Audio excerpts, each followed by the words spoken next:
Hello everyone, कैसे हैं आप सब। एक बार पुनः शिव कोचिंग क्लासेस पर स्वागत है। उम्मीद करता हूं आप सब अच्छे होंगे, मस्त होंगे, बेहतर होंगे। आप सभी की पढ़ाई बेहतर चल रही होगी। बच्चों, इसके पहले हमने 2023 का जो पेपर है वो क्वेश्चन नंबर 11 का जो फर्स्ट है बच्चों, जहां तक हमने रिवीजन कराया था। आप लोगों से गुजारिश है, यदि आप चैनल पे पहली बार आए, चैनल को सब्सक्राइब कर लें। ये जो क्वेश्चन नंबर 11 है बच्चों, इसमें पूछा गया था कि जो प्रश्न था कि मूल आवेश किसे कहते हैं, इसका मान कितना होता है बच्चों।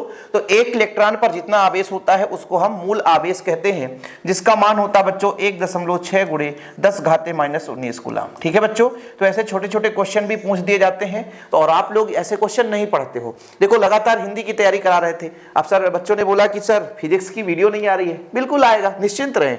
हम जब तक है बच्चों कोशिश करेंगे आप लोगों के लिए हेल्पफुल वीडियो लाने के लिए।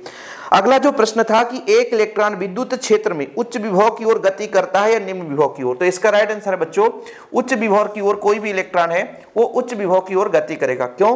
क्योंकि विद्युत क्षेत्र के विपरीत दिशा में बल का अनुभव करता है, इसलिए बच्चों ये उच्च विभव की ओर गमन करता है। जब भी इलेक्ट्रॉन विद्युत क्षेत्र में रहेगा वो उच्च विभव की ओर ही गति करेगा। ध्यान रखिएगा। यहाँ पे बच्चों 2 नंबर का क्वेश्चन है। कभी कभी रिक्त स्थान में भी क्वेश्चन पूछ दिया जाता है। ठीक, अगला प्रश्न था विद्युत सेल किसे कहते हैं। विद्युत सेल क्या है बच्चों? तो ये जो ऐसे सेल जो रासायनिक ऊर्जा को विद्युत ऊर्जा में बदलेगा उसे हम विद्युत सेल कहते हैं। जैसे डेनियल सेल और लेक्लांसी सेल। ये डेनियल सेल बच्चों आप लोग केमिस्ट्री में पढ़ते हो, जिसे बोल्टी सेल भी विद्युत रासायनिक सेल के भी नाम से जानते हैं। तो वो आप केमिस्ट्री में भी पढ़ते हो कि ऐसा सेल जो रासायनिक ऊर्जा को विद्युत ऊर्जा में बदलता है उसे हम क्या बोलते हैं बच्चों? क्या बोलते हैं? विद्युत रासायनिक सेल, जिसे हम विद्युत सेल के नाम से भी जानते हैं। ठीक है, विद्युत सेल पूछा था तो आप लोग परेशान मत होना। ठीक, चलिए बात करते हैं बच्चों ओम के नियम का। ये ओम का नियम काफी महत्वपूर्ण है, ध्यान रखिएगा। यदि किसी चालक तार के भौतिक अवस्था में परिवर्तन ना हो रहा, भौतिक परिस्थिति मतलब ताप दाब पर भाई लंबाई आकार आयतन में परिवर्तन ना हो, तो उसके सिरों पर जो लगाया गया विभवांतर है धारा के अनुक्रमानुपाती होता है। यानी भी जो है बच्चों वो समानुपाती होगा आई के, और जब समानुपाती हटाते हैं तो एक नियतांक लग जाता है बच्चों। ये हो गया ओम का नियम। इसी से R बराबर निकल कर आता है V/I, यानी चालक के सिरों के बीच लगाया गया विभवांतर, उसमें प्रवाहित धारा के अनुपात को उसका प्रतिरोध कहते हैं। ठीक है बच्चों, ये आपका ओम का नियम है। यही संबंध है कि धारा के मान को आगे बढ़ाएं, ये विभव है बच्चों, तब इसके प्रतिरोध को ये रिप्रेजेंट करता है। तो ये आप लोग बना लेना थोड़ा सा डायग्राम। यदि किसी तार के भौतिक अवस्था में परिवर्तन ना हो, भौतिक अवस्था का मतलब होता है बच्चों समान ताप दाब पर उसके आकार आयतन परिवर्तन ना हो। जैसे मान लीजिए पेन है, इसकी लंबाई ना बढ़े, इसके क्षेत्रफल में कोई परिवर्तन ना हो, तब उनके सिरों के बीच जो विभवांतर लगाया जाता है उसमें प्रवाहित धारा के अनुक्रमानुपाती होता है। ये क्वेश्चन, किसी को कोई प्रॉब्लम? चलिए आगे चलते हैं बच्चों। आगे हमारा जो प्रश्न था ये आंकी क्वेश्चन था। तो ये आपका पहला जो आंकी क्वेश्चन है, बढ़िया क्वेश्चन, इसे आप लोग कर लेना। अथवा वाला थोड़ा घुमाने वाला क्वेश्चन है। ठीक है, तो देखिए जब भी आंकी क्वेश्चन आएगा तो एक थोड़ा सा इजी रहेगा, एक थोड़ा सा कठिन रहेगा। चलिए यहाँ पर हम रिवीजन कर लेते हैं। क्वेश्चन ऐसा था, क्वेश्चन नंबर 13 का, कि उभयोत्तल लेंस के 2 फलकों की त्रिज्या देके रखी थी। मतलब R1 दिया था बच्चों और R2 दिया था। अब देखो R1 आपका प्लस में है, लेकिन R2 की दिशा विपरीत हो जाएगी, इसलिए माइनस में लिया जाता है। ठीक है बच्चों, याद रखिएगा R1 का आपका मान है 10 और R2 का मान है ये माइनस में हो जाएगा, क्योंकि विपरीत दिशा हो जाएगी, इसलिए आपका -15 हो जाएगा। ठीक है, ये -15 हो जाएगा बच्चों। इसको काटकर -15 कर देते हैं। अरे क्लीन करो सर, फिर से कर दो। R1 का मान है प्लस का 10 और R2 का मान है माइनस का 15। सेंटीमीटर तो सेंटीमीटर में है। फिर बोला है फोकस दूरी F बराबर है 12 सेंटीमीटर। ठीक है, फिर बच्चों बोला है कि लेंस के कांच का अपवर्तनांक निकालना है, जबकि वायु का अपवर्तनांक 1 है। बोल के रखा है कि वायु का अपवर्तनांक मतलब म्यू ए कितना है 1। जैसे आपके किताब में म्यू भी रहता है, एन भी रहता है, जैसे यहाँ पे एन लगाया है, तो परेशान मत होना। तो हो जाएगा फार्मूला 1/f बराबर बच्चों म्यू -1, ऐसा करो आप, 1/R1 माइनस 1/R2, ये फार्मूला लगेगा। ठीक है, यदि वैल्यू पुट कर दो बच्चों तो 1/12 हो जाएगा। ठीक है, म्यू का मान कितना है आपके पास? म्यू -1। इसका मान दिया है क्या? नहीं दिया है। चलो तो म्यू रहने दो, अब वर्तनांक तो ही निकालना है। -1 कर दो। यहाँ पे बच्चों 1/10 ये माइनस है और -1/15 ये माइनस माइनस प्लस हो जाएगा। कैलकुलेशन करना आसान है। अब इसको कैलकुलेट करो सर। देखो 1/12 रहने दो, म्यू -1 रहने दो, इसको बच्चों यदि हम करें तो ये माइनस प्लस कर देगा, और प्लस कर देगा तो जानते हैं कितना आएगा 15 और 15 दूना 30, 30 इसका एलसीएम आ जाएगा। तो बच्चों यहाँ पे 30 एलसीएम आ जाएगा, तो यहाँ ऊपर आएगा 10 3 30 और 5 दूनी आपका आएगा 5/30, बटे में कर दो 5/30, यानी 5 एकम 5, 5 छक्का 30, 6 एकम 6, 6 दूनी 12, यानी 1/2 बराबर म्यू माइनस 1। पक्षांतर होगा बच्चों तो प्लस हो जाएगा 3/2 बराबर म्यू, तो 3/2 मतलब 1.5, 1.5 मान भी आया था। देखो बर्तन कैलकुलेशन ही तो है यार, मेन कैलकुलेशन तो है, कैलकुलेशन नहीं बन रहा तो कुछ भी नहीं बनेगा, सिंपल है। चलिए इसके अथवा के क्वेश्चन को अपन अभी नहीं देखेंगे, ठीक है। थोड़ा सा ये क्वेश्चन बच्चों बिल्कुल सिंपल है, हल किया हुआ है, लेकिन इस क्वेश्चन को अपन बाद में पढ़ लेंगे, ठीक है। 14 नंबर देखते हैं। 14 नंबर था बच्चों, गास नियम द्वारा कूलाम के नियम की व्युत्पत्ति करना। गास के नियम द्वारा कूलाम के नियम की व्युत्पत्ति, देखो बड़ा सिंपल है। गास का नियम किसी केंद्र है, यहां पर एक अल्प पृष्ठ की कल्पना करते हैं, इसका क्षेत्र सदिश इधर ही है, इसका क्षेत्र सदिश, और यहां पर एक मान लीजिए क्यू आवेश रखा हुआ है, तब इसकी तीव्रता की भी दिशा बच्चों इधर ही है, तीव्रता, तब इनके दोनों के बीच कोण कितना बन रहा है बच्चों, कोण 0 डिग्री बन रहा है, ठीक है। क्या बन रहा है, कोण 0 डिग्री।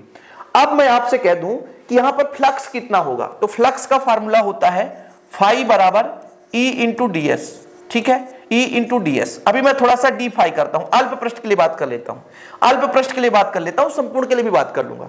अल्प डीएस का मतलब होता है अल्प पृष्ठ, ठीक है बच्चों। तो ये हो जाएगा E ds cos 0 degree, A dot B बराबर होता है A B cos theta, A dot B बराबर, किसी से नहीं बन रहा है तो भाई आप लोगों को फार्मूला पता होना चाहिए, ए बी cos थीटा, और थीटा का मान 0 डिग्री क्यों, क्योंकि ये दोनों एक ही दिशा पे हैं, एक ही दिशा पे हैं, तो कोण 0 डिग्री बनेगा। cos 0 का मान 1 होता है बच्चों, ई ds आ गया, खत्म, ठीक है। ये किसके लिए है बच्चों, संपूर्ण पृष्ठ के लिए। अल्प पृष्ठ के लिए बात करेंगे, सॉरी ये अल्प पृष्ठ के लिए था, संपूर्ण पृष्ठ के लिए मैं फाई मतलब इसका समाकलन, यानी ई इंटू ये समाकलन हो जाएगा बच्चों संपूर्ण के लिए ds, और ds एक छोटा सा पृष्ठ है, पूरा पृष्ठ मतलब गोले का वक्र पृष्ठ, यानी 4 पाई r स्क्वायर। ये आपका फाई ई आ गया बच्चों, ये आ गया फाई ई इंटू 4 पाई r स्क्वायर। इतना किसी को कोई प्रॉब्लम, यहां तक किसी को प्रॉब्लम, किंतु गास का प्रमेय, चूंकि फाई ई बराबर क्या होता है 1/ε0 का क्यू गुना, ठीक है, ठीक है, ठीक है बच्चों, या ऐसा कह सकते हो क्यू का 1/ε0 गुना, ठीक है। ये हो गया। अब इन दोनों की तुलना कर दो, जब तुलना करोगे तो कितना आएगा बच्चों, तुलना कर दो इन दोनों की, जब तुलना करेंगे तो कितना हो जाएगा, ई इंटू 4 पाई आर का स्क्वायर, भाई ये फाई फाई दोनों समान है ना, बराबर क्यू अपान ε0। पक्षांतर कर दें बच्चों, तो पक्षांतर करेंगे तो ई बराबर कितना होगा 1/4 पाई ε0 नीचे है ही है, क्यू बटा आर स्क्वायर। यहां तक किसी को कोई प्रॉब्लम। अब मान लीजिए एक परीक्षण आवेश की कल्पना करते हैं, तब एफ बराबर कितना होगा, क्यू इंटू ई, एक परीक्षण आवेश पर लगने वाला बल। अब ये कैसे निकालेगा सर, देखो तीव्रता का फार्मूला होता है आवेश पर लगने वाला बल, आवेश पर लगने वाला बल, तो यहां से हम एफ का मान निकाल सकते हैं कि नहीं।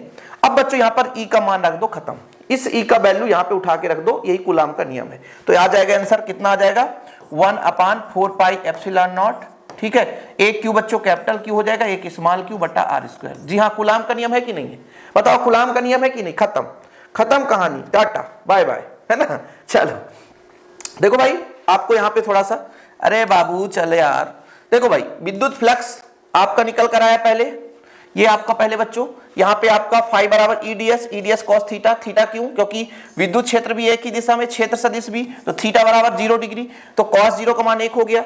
अब बच्चों संपूर्ण के लिए एस का मान है, वक्र पृष्ठ, गोले का वक्र पृष्ठ 4 pi R square, 4 pi R square कर दिया। गास के नियम से फाई बराबर क्यू अपान ε0, तो दोनों की तुलना कर दी हमने। जब दोनों की तुलना कर दी बच्चों, दोनों की तुलना कर दी तो कितना आएगा, देखो तुलना करने पर ई बराबर अपना आ गया।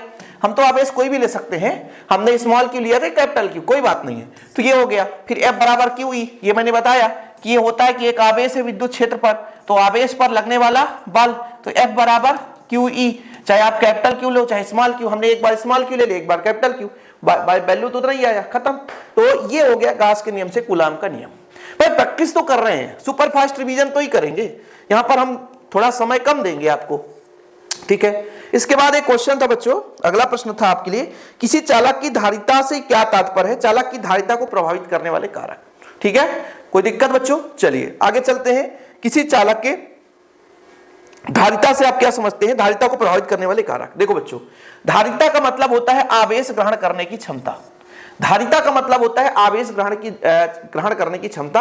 अर्थात यह भी हो सकता है कि मान लीजिए किसी चालक में कितना आवेश है बच्चों, है ना, या ऐसा आप लोग फार्मूला दे सकते हो कि किसी चालक पर दिया गया हुआ है आवेश जो कि उसके विभव में इकाई का वृद्धि कर दे। देखो C बराबर होता है Q/V। यदि मान लीजिए विभव का मान इकाई हो तो कितना हो जाएगा बच्चों? तो हो जाएगा आपका सर C बराबर Q।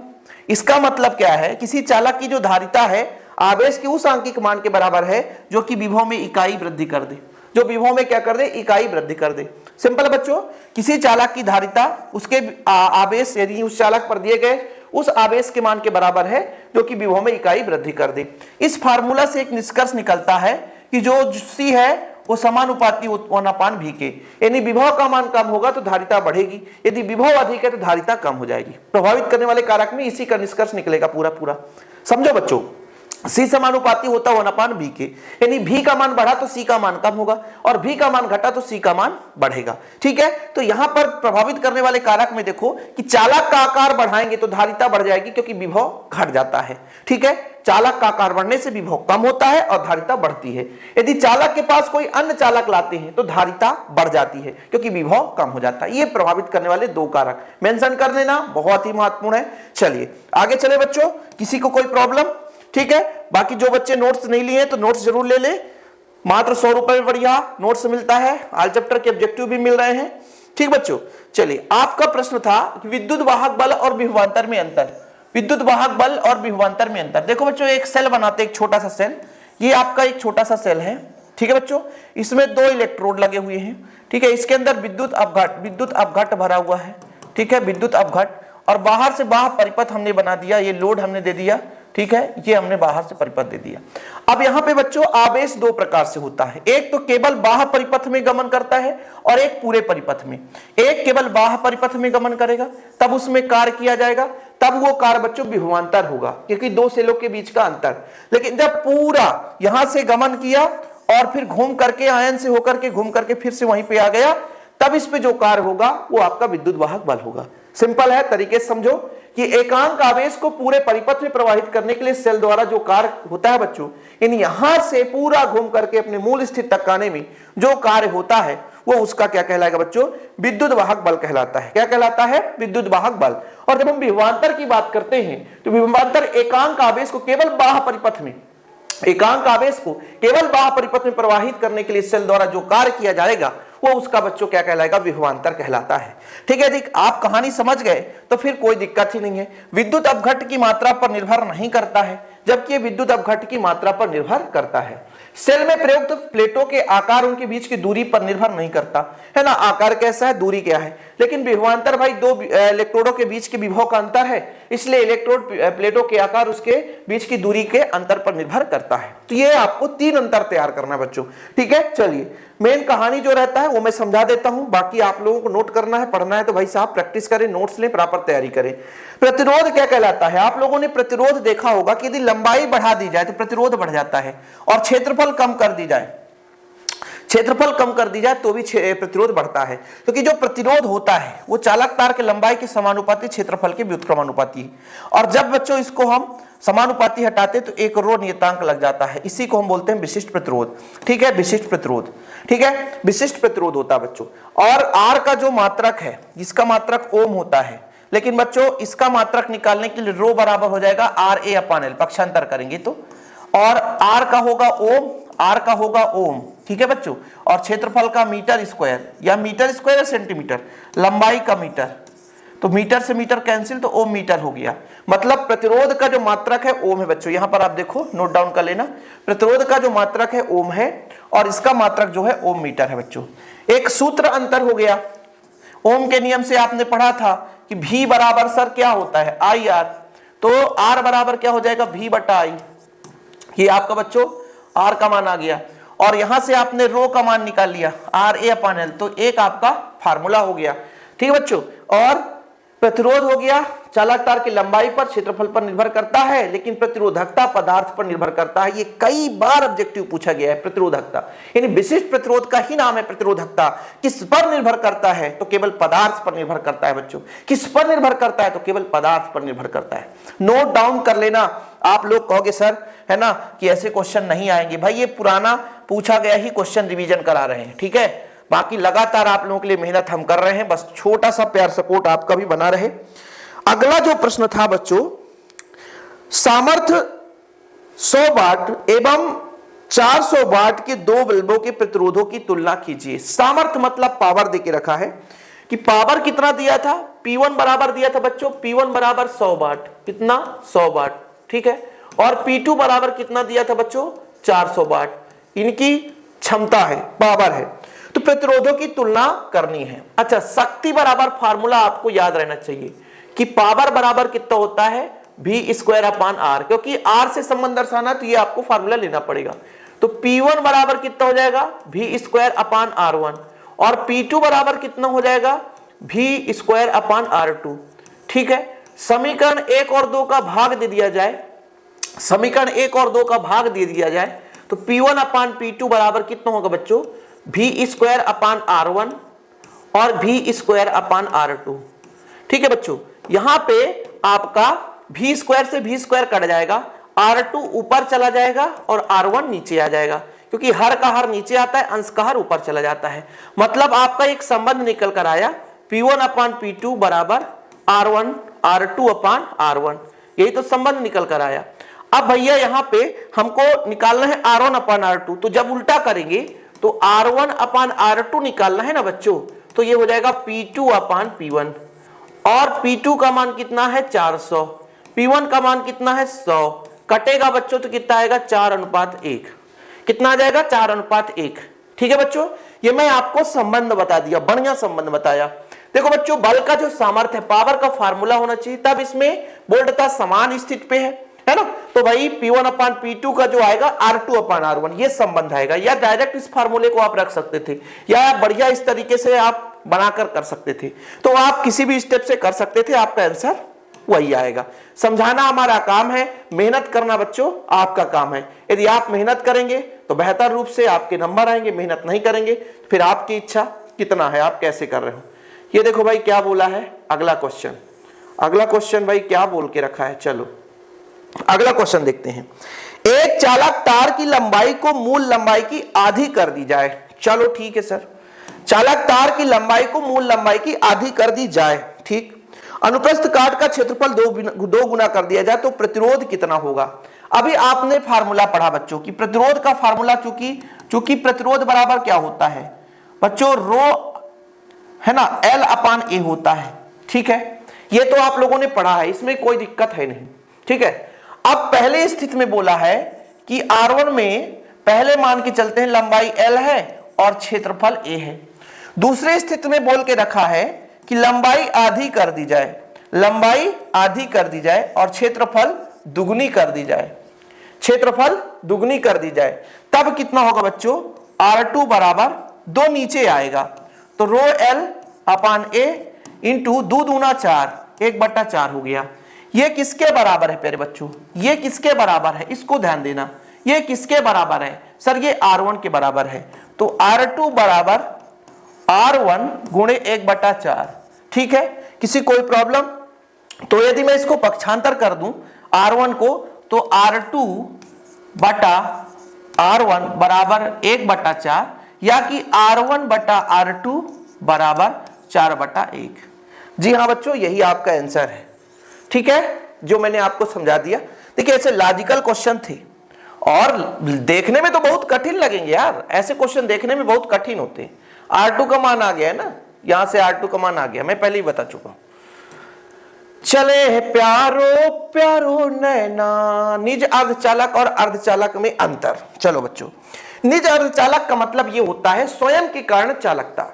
निज अर्धचालक का मतलब होता है बच्चों स्वयं के कारण चालकता। कोई हमारे पास चालक है, जैसे सिलिकॉन और जर्मेनियम की बात करते हैं, इसमें ही इलेक्ट्रॉन की अनियमितता या अनियमित व्यवस्था हो जाता है, जिसके कारण उसमें चालन होने लगता है विद्युत का, तब बच्चों हम कहते हैं इसमें नैज अर्धचालक है।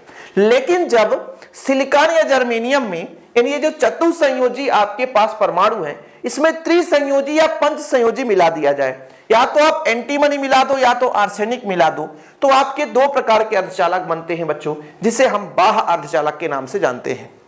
मतलब जब किसी हम पदार्थ की बात करते हैं उसमें स्वयं में इलेक्ट्रॉन की अनियमितता के कारण जो चालकता होती है, ठीक है, अनियमित व्यवस्था के कारण, देखो भाई इलेक्ट्रॉन यदि गति करेगा, है ना, यदि इलेक्ट्रॉन गति करेगा तभी धारा बहेगी, और यदि इलेक्ट्रॉन गति नहीं कर रहा है तो भी धारा नहीं बहेगी। तो जब स्वयं के कारण, है ना, अपने आप के कारण इसमें थोड़ी बहुत धारा प्रवाहित होने लगती है, उसे हम बच्चों क्या बोलते हैं, निज अर्धचालक। ठीक है, तो निज अर्धचालक शुद्ध अर्धचालक होता है क्योंकि इसमें किसी प्रकार से कोई अशुद्धियां नहीं रहती। लेकिन जब सिलिकॉन या जर्मेनियम में आर्सेनिक या एंटीमनी मिला देते हैं बच्चों, तो इसमें, है ना, अशुद्धि मिलने के कारण ये बाह्य अर्धचालक के नाम से कहलाता है। अर्धचालक में डोपिंग की क्रिया द्वारा तत्व मिलाए जाते हैं, इसलिए इसे अशुद्ध अर्धचालक होते हैं। पता है ना कि उसमें दूसरे तत्व डोपिंग की क्रिया कहलाती है। जब चतुसंयोजी में या तो त्रिसंयोजी या तो पंच संयोजी परमाणु मिलाए जाते हैं तब बच्चों अर्धचालक बनता है। इसकी भी जो क्रिया होती है उसे डोपिंग की क्रिया कहते हैं। क्या बोलते हैं बच्चों, डोपिंग की क्रिया। इसमें चालन बैंड के इलेक्ट्रॉन की संख्या संयोजकता बैंड के होलों की संख्या के बराबर होता है, क्योंकि यदि मान लीजिए यहाँ पे एक कुर्सी लगी थी, ठीक है, कुर्सी में एक व्यक्ति बैठा था और ये इलेक्ट्रॉन निकलकर यहाँ गया तो इसमें होल हो गया, यहाँ पे इलेक्ट्रॉन की दिखता हुई, तो दोनों बराबर होंगे। क्यों? क्योंकि भाई साहब वो स्वयं के कारण और अपने आप में ही इलेक्ट्रॉन है, कहीं बाहर नहीं गया है। लेकिन इसमें एन टाइप और पी टाइप बनता है। जब चतुसंयोजी में त्रिसंयोजी मिलता है तो अपना पी टाइप बनता है, और चतुसंयोजी में पंच संयोजी आकर मिलता है तब आपका एन टाइप बनता है। इसकी चालकता कम होती है बच्चों क्योंकि स्वयं के कारण है, और इसकी चालकता अधिक होती है। एग्जाम्पल आपका यहाँ पे मेंशन है। ठीक है, नोट्स के साथ 3 साल का प्रीवियस ईयर पेपर भी दे रहा हूं। जो बच्चे नोट्स नहीं लिए मात्र 100 रुपए चार्ज है। पर्सनल नंबर है 96 85 29 91 49 9685299149। ओके, ठीक है बच्चों। पीएन संधि डायोड किसे कहते हैं? जब पी प्रकार के अर्धचालक और एन प्रकार के अर्धचालक को आपस में मिलाया जाता है तो पी प्रकार के जो अर्धचालक में होल होता है, और बच्चों एन प्रकार के अर्धचालक में जो इलेक्ट्रॉन होते हैं आपस में संयोग करते हैं और बीच में एक अपक्षय पर्त का निर्माण करते हैं जहां पे प्राचीर विभव भी होता है, और इस पूरे युक्ति को पीएन संधि डायोड कहते हैं। क्या बोलते हैं बच्चों? पीएन संधि डायोड। ठीक है, याद रखिएगा कि जब पी प्रकार के अर्धचालक एन प्रकार के अर्धचालक से वितरण से अपवाह क्रिया द्वारा पीएन संधि का निर्माण होता है। इसमें एक अपक्षय पर्त का निर्माण होता है संधि पर, जिस पर निश्चल आयन भी पाए जाते हैं, जिससे प्राचीर उसके बीच में जो विभव होता है प्राचीर विभव भी होता है। जैसे बच्चों यहाँ पे मैं थोड़ा सा आपको समझा दूं, यहाँ पे ये होल है, केवल होल। ठीक है, होल का मतलब पी प्रकार का अर्धचालक। ठीक है बच्चों, पी प्रकार का अर्धचालक। ठीक है, सिर्फ पी प्रकार का अर्धचालक है। ठीक, इधर हमारे इलेक्ट्रॉन है। ठीक है, थोड़ा आपको समझा देता हूं, दिक्कत ना होगी बच्चों। इधर आपके पास इलेक्ट्रॉन है। ठीक है, क्या है? इलेक्ट्रॉन है। थोड़ा सा बैक करने में आएगा नहीं, और चलो इलेक्ट्रॉन ही है। ठीक है, ठीक है, इलेक्ट्रॉन है। अब बीच में जब इनका संयोग होगा, ठीक है, संयोग होगा तो बीच में एक परत बनेगा बच्चों। क्यों? क्योंकि जो आपका इलेक्ट्रॉन है, इलेक्ट्रॉन इधर चलेगा, और जो होल है बच्चों, जो होल है ये इधर चलेगा, और बीच में एक परत बनाएगा जिसे बोलेंगे हम अपक्षय परत। क्या बोलेंगे बच्चों? अपक्षय परत। तो जब ये पी प्रकार था और एक आपका एन प्रकार, जब पी प्रकार के अर्धचालक और एन प्रकार के अर्धचालक को मिलाया जाता है तो अपवाह प्रक्रिया, मतलब जो होल है इलेक्ट्रॉन से संयुक्त होते हैं और इलेक्ट्रॉन होल से संयुक्त होते हैं, फलस्वरूप एक संधि बनती है जिसे पीएन संधि कहते हैं, और इसके बीच जो परत बनता है उसे अपक्षय परत कहा जाता है। और बच्चों यदि हम बात करें इसके बीच जो विभव है उसे हम प्राचीर विभव के नाम से, और जो आयन रहेंगे वो निश्चल आयन कहलाएंगे। आगे ऐसा क्वेश्चन पूछा था, पीएन संधि डायोड के पूर्ण तरंगदिष्टकारी रूप, पूर्ण तरंगदिष्टकारी रूप। अब देखो बच्चों, यहां पर मैं इस पर एक सेपरेट अलग से वीडियो दूंगा, अर्ध तरंगदिष्टकारी रूप और पूर्ण तरंगदिष्टकारी रूप का, क्योंकि इसे लोग समझने के लिए बहुत समय लगा देते हैं। इसे इतना आसान समझ में नहीं आता। सबसे पहले आप नोट ये करो, चलो थोड़ा सा समय बचा अभी, कि अग्र अभिनत क्या कहलाता बच्चों? अग्र अभिनत, अग्र अभिनत का मतलब होता है, अग्र अभिनत का मतलब होता है बच्चों धारा प्रवाह। क्या बच्चों? धारा प्रवाह। और धारा प्रवाह कब होगा? जब वो धनात्मक विभव पर होगा। किसमें होगा बच्चों? धनात्मक विभव पर होगा, धनात्मक विभव पर होगा, ध्यान रखिएगा। अब बच्चों पश्च अभिनत, पश्च अभिनत का मतलब है जिसमें धारा प्रवाह बहुत अल्प मात्रा में हो, धारा प्रवाह ना हो। ठीक है, यानी धारा का प्रवाह ना हो, धारा प्रवाह ना हो बच्चों। ठीक है, ये कब होगा? ऋणात्मक विभव पर होगा। क्या होगा बच्चों? ऋणात्मक विभव पर होगा। देखिएगा, ये आपका बच्चों प्रत्यवर्ती धारा स्रोत है, बीच में ट्रांसफार्मर लगा रहता है और इस ट्रांसफार्मर के बाद द्वितीय कुंडली लगी हुई है। ठीक है, अब द्वितीय कुंडली, इसको मैं अपने तरीके से आपको समझाऊं तो और बेस्ट रहेगा। सही है सर, मैंने कहा कि ये प्रत्यवर्ती धारा स्रोत है, बीच में आपका ट्रांसफार्मर है। ठीक है बच्चों, ये आपका द्वितीय कुंडली है। अब द्वितीय कुंडली में दो डायोड इस तरीके से जोड़ा गया है, दो डायोड इस तरीके से कि आपका ये D1 है। ठीक है बच्चों, ये D1 है। ठीक है, D1। ठीक है, और बच्चों इधर आपका D2 है। क्या बच्चों? D2 है। ठीक है, और इसके बीच में लोड जोड़ दिया गया। ठीक है, लोड। ठीक, अब देखो बच्चों, आप सब जानते हैं, ध्यान रखिएगा कि जो प्रत्यवर्ती धारा है वो सुरंग और गर्त के रूप में चलती है। तो पहला जो है धनात्मक रहेगा। क्या रहेगा बच्चों? धनात्मक। तो देखिएगा, जब प्रत्यवर्ती धारा स्रोत यहां से दी जाती है, ट्रांसफार्मर से प्रेरित धारा होती है, तो प्रेरित धारा भी बच्चों आप सबको पता है कि सुरंग गर्त के रूप में चलती है। तो जब धनात्मक अर्धचक्र में होता, मान लीजिए ये A है और ये B है, तो एक ऐसी स्थिति आएगी कि जब यहां से ऐसा चला प्रथम अर्धचक्र में, ये बच्चों धनात्मक विभव पर है। किस पर है? धनात्मक विभव पर। तो ये अग्रबायस के रूप में होता है। जब अग्रबायस होता है, इसमें धारा बहती है और धारा बही तो लोड में से हमें कुछ ना कुछ करंट मिल जाता है। द्वितीय अर्धचक्र में आता है बच्चों, तो ये ऋणात्मक हो जाता है, ये धनात्मक हो जाता है, क्योंकि प्रथम अर्धचक्र में जब ये धनात्मक था तो ये वाला भाग ऋणात्मक था। एक तो धनात्मक होगा, एक ऋणात्मक होगा। तो अब इस बार इसमें धारा नहीं बहेगी, इस बार इसमें से धारा बहेगी, क्योंकि इस बार ये अग्रबायस में रहेगा, अग्रभिनत में रहेगा। ठीक है बच्चों, तो द्वितीय अर्धचक्र में इससे धारा बहेगी। इस कारण से प्रथम अर्धचक्र में जो निर्गत आपका है ना धारा होगा, तो ये बहेगा, फिर से बहेगा, फिर से बहेगा, मतलब कोई गैपिंग नहीं होगी, निरंतर धारा। इसलिए बोलते हैं पूर्ण तरंग दिष्टकारी रूप। पूर्ण तरंग दिष्टकारी रूप, कहीं पे आपको खाली नजर नहीं आएगा, क्योंकि ये आपका पहले ए वाला अग्र अभिनत में रहता है, बी पश्च अभिनत में रहता है, द्वितीय अर्धचक्र में बी अग्र अभिनत में, तो ए आए पश्च अभिनत में। इस कारण से जो अग्र अभिनत रहता है उसमें से धारा बहती है। तो बच्चों ये लगातार अल्टरनेट करंट चलती रहती है। ठीक है, तो ये चीज था पूर्ण तरंग दिष्टकारी रूप।